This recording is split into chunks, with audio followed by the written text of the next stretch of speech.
How's it going, guys? It's Drew2452, and today, we're gonna go over Redstone. Now, I realized recently that in a lot of my Minecraft tutorials, I never went over, or I have used a lot of Redstone. In my time bomb tutorial, it was a daylight sensor that blew up TNT, which is Redstone. That's Redstone powered. But I never really, for any rookies to Minecraft out there who don't know how to use Redstone, they wouldn't get the tutorials. So I built a little tutorial course here, and I'm going to explain the three components of Redstone. What what happened? I'm lagging out here. Here we go. I'm going to go through the three components: power sources, power transfer units, and what can, power receptacles. What can be powered by Redstone. So first, we'll cover power sources. The lever and the button are probably the two most commonly used power sources for Redstone. All of these do different types of power sources. There's also the Redstone torch, but that's like you can't even turn it on or off. All power sources do is they power a strand of redstone, which you then lay down. Redstone is like the electric circuitry of Minecraft. It carries a power signal to an object, which then that object is powered by redstone. So, for instance, if I have, let me break this circuit really quick. If I have my redstone torch over here, let me delete it real quick. Get out of here. If I were to get not a block of TNT, that'll blow it up. A note block. Okay, let's say I were to get a note block and put it down over here. If I were to put down a redstone torch and power the signal, it makes a noise. You know? So the different power sources are the redstone torch, the lever, which is like a switch. You turn it on, powers, turn it off, it stops powering. There's the wood and stone buttons, no real difference between the two. You press them, and they activate a signal for about half a second, and then they turn themselves off. So you're building, like in my TNT cannon video, I put down a button to activate the TNT cannon because I don't want the signal to stay on in case I tried to refill the TNT and accidentally left it on. So a button just turns on the signal for half a second and then disappears. Makes the signal go away. What else? What other sources are the daylight sensor? I went over that in my time bomb tutorial. It's a little more advanced. It is like a solar panel. The more daylight there is, the more power it puts out. So if it's midnight, you're not going to get any power from it. If it's sunrise, you're going to get a little power from it. If it's noon, you're going to get the maximum amount of power from it, and if it's sunset, you're going to get about as much as you would get from sunrise. So this is kind of like, it varies. You can use it for different things, different uses. So that just kind of varies. And of course, pressure plates. Pressure plates, let me show you those. Pressure plates, it's getting dark, hang on me. Make it light. So pressure plates, you can see they're not powering the note block, but the second you add some kind of weight to them, you, like yourself, you step on it, it makes power. You step off, turns off, on, off, off. So pressure plates are just used to power things by turning them on with weight. And I don't know, at least at the version of Minecraft, if you can power a pressure plate with anything else, like the weight of sand or something maybe. Like, let me grab some sand.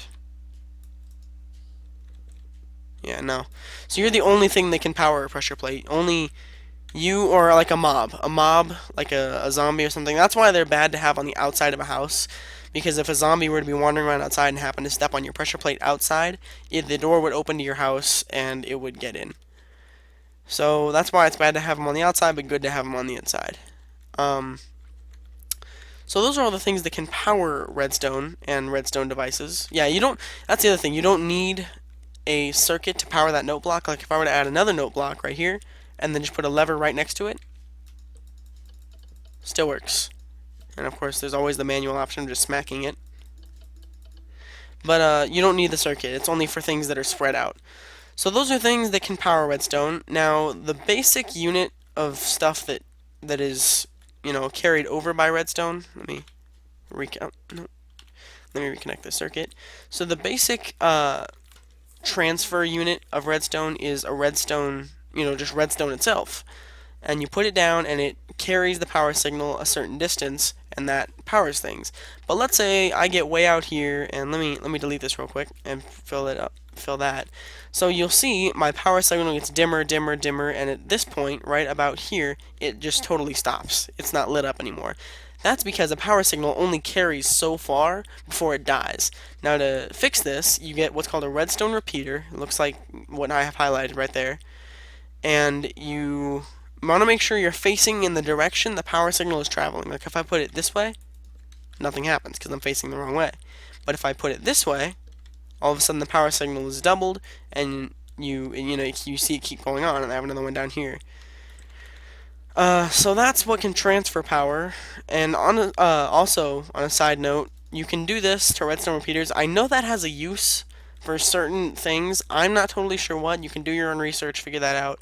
And if I do a later advanced redstone tutorial, I can share that with you because I'll probably have figured it out by then. But at the current moment, I really don't know what that does, what this does.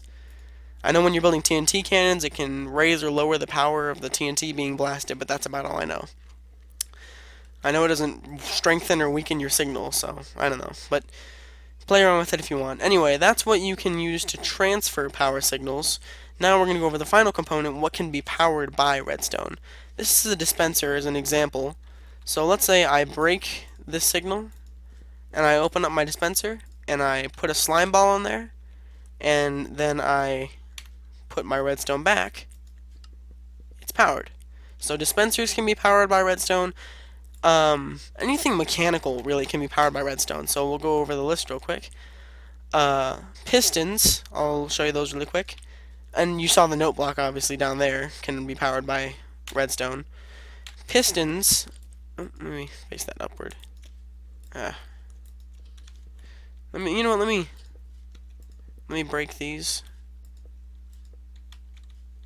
Put a lever there, and then yeah.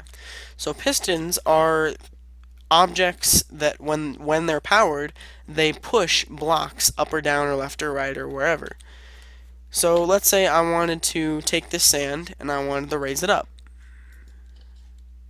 It pushes it up, and then because it's sand, it falls. But if it were dirt, for instance, if I were to take dirt, let's say I wanted to quickly build a dirt tower, I would, well, first of all, I'd make this shorter. You know what, screw it, let's just put the thing right next to it. I would get my dirt out, put it there, on off, on off, on off, on off, and now I have a short little dirt tower. So it just pushes things, and you can use them with sand to make things collapse or push walls around, redesign quickly instead of moving all the blocks one at a time. They can be used for different things, and you can turn them on. Oh no, you can't. But they're one of the things that can only be powered by either a redstone power source or a redstone unit itself. So that's one of the things. There's also a sticky piston, which is the same thing, only it sticks to things, so it pulls them down with it when it goes back down. What else can be powered by redstone? Trapdoors, I believe. Yeah, trapdoors can be, I believe. I don't know. I won't go over it right now, but you can test it for yourself. Those are, you know what trapdoors are. I'm sure they just open up and down like a regular door.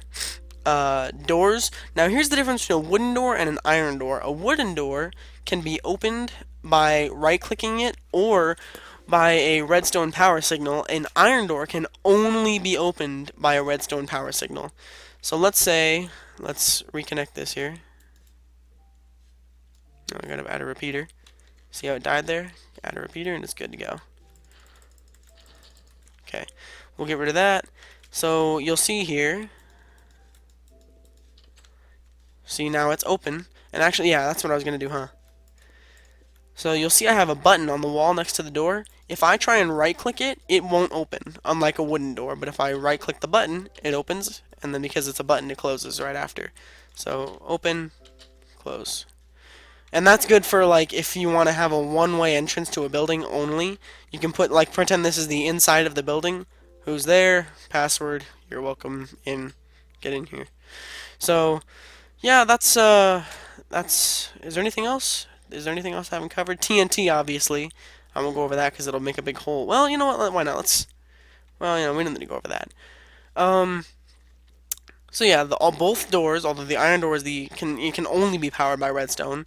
Tripwires, they are one of the things that power redstone, and I'll probably go over this in a later tutorial, mainly because I don't totally know how they work yet.